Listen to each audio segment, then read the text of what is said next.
میرے بھائیوں، یہ بہت اہم بات ہے۔ آج ہمارے ہاں صورتحال یہ ہے کہ سیاسی اختلافات ہیں، کوئی ایک سیاسی دھڑے میں ہے، کوئی دوسرے سیاسی دھڑے میں ہے، لیکن ان کے درمیان آپس میں اتنی زبردست دشمنی، اتنی دشمنی کہ ایک آدمی دوسرے کو دیکھنا گوارا نہیں کرتا، دوسرے کے ساتھ بیٹھنا تو کجا، اس کا نام لینا، عزت کے ساتھ نام لینا وہ بھی گوارا نہیں کرتا، اور اس کے نتیجے میں دن رات زبانیں چل رہی ہیں۔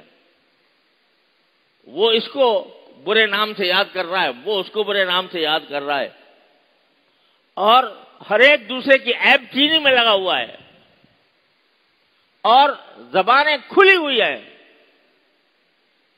کوئی پرواہ نہیں ہے کہ یہ منہ سے جو میں بات نکال رہا ہوں یہ آیا شرعاً میرے لیے جائز تھا۔ کسی کے اوپر اتہام لگانا، کسی پر الزام لگانا، کسی پر کو مطعون کرنا پرواہ ہی نہیں، جو منہ میں آ رہا ہے کہے جا رہے ہیں۔ تو میرے بھائیوں، رمضان اس طرح گزارا تو پھر کیا ہوا؟ ایک حدیث بڑی خطرناک ہے جس میں رسول کریم صلی اللہ علیہ وسلم نے یہ ارشاد فرمایا کہ بڑا یعنی مفہوم اس کا یہ ہے کہ بعض لوگ، بعض بدنصیب ایسے ہوتے ہیں کہ روزے سے انہیں بھوک کے سوا کچھ نہیں ملتا۔ کیا مطلب؟ کہ روزہ تو رکھ لیا، بھوکے رہے، ٹھیک ہے، بھوکے رہے، بس بھوک مل گئی، اجر کچھ نہیں، ثواب کچھ نہیں۔ کیوں؟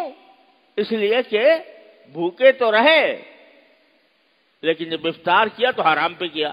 روزے کے اندر بھی روزے کے حقوق ادا کیے بغیر ایک دوسرے کے اوپر تانا زنی کرتے رہے، حلال و حرام کی پرواہ نہیں کی، تو پھر کیا ملا روزے سے سوائے بھوک کے؟ اور کچھ نہیں۔ رات کے وقت میں بعض عبادت کرنے والے